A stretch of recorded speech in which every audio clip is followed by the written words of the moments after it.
Charlie Polson. I'm from Des Moines, Iowa, and I guess my story kind of starts um, going back to college when I first started transitioning.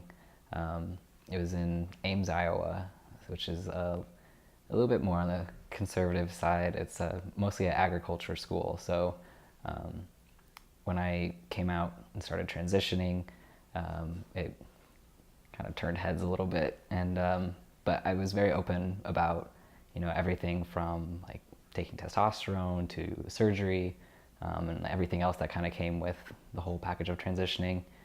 But then in that fall semester, my last year of college, we did a study abroad trip to Rome, and this was the first time that I had gone somewhere after surgery where nobody knew my past. Nobody had known that I used to be a woman.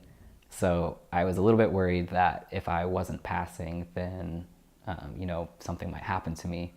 But luckily, the culture is kind of where like everybody kind of keeps to themselves.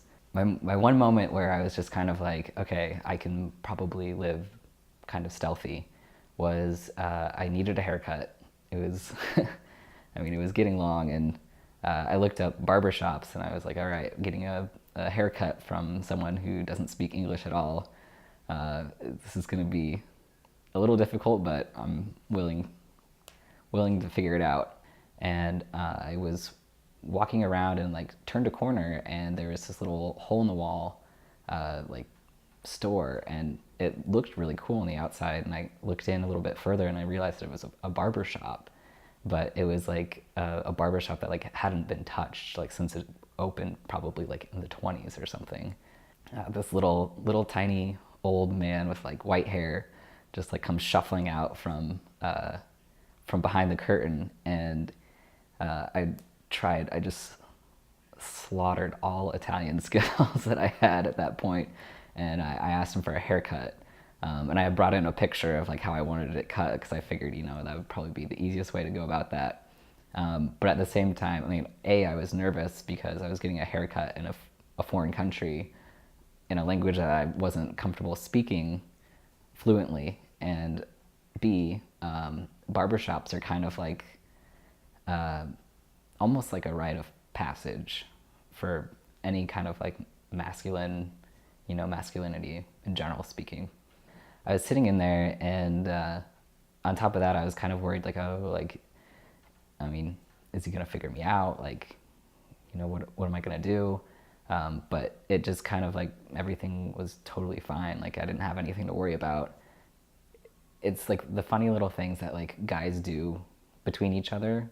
Like for example, like if you don't know a guy and you are crossing paths with him, like you nod downwards, but if you do know someone, like you nod upwards. Like it's just little tiny like unspoken things like that.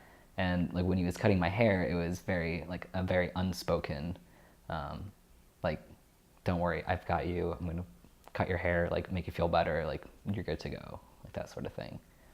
That trip to Rome was like an entire turning point.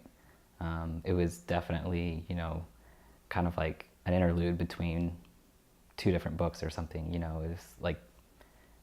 It was kind of like a taste of what my life could be like.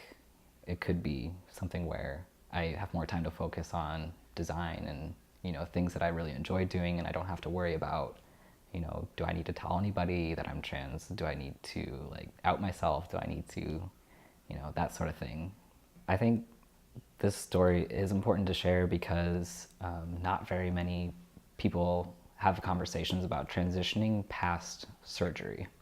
Like they kind of see surgery as like the end all, to every single like transitioning problem. But that's really, not the case at all. Like past surgery, okay, like great, that's done. But like, how do you navigate the world past transitioning? You finally like have been on like testosterone or hormones long enough that you can navigate like your own emotions. But for example, when I first started taking testosterone, when I was getting the prescription from my doctor, he was going through a list of all things that could possibly happen, and you have to like legally sign off on every single one. And he suggested going to therapy the entire time that I'm on testosterone.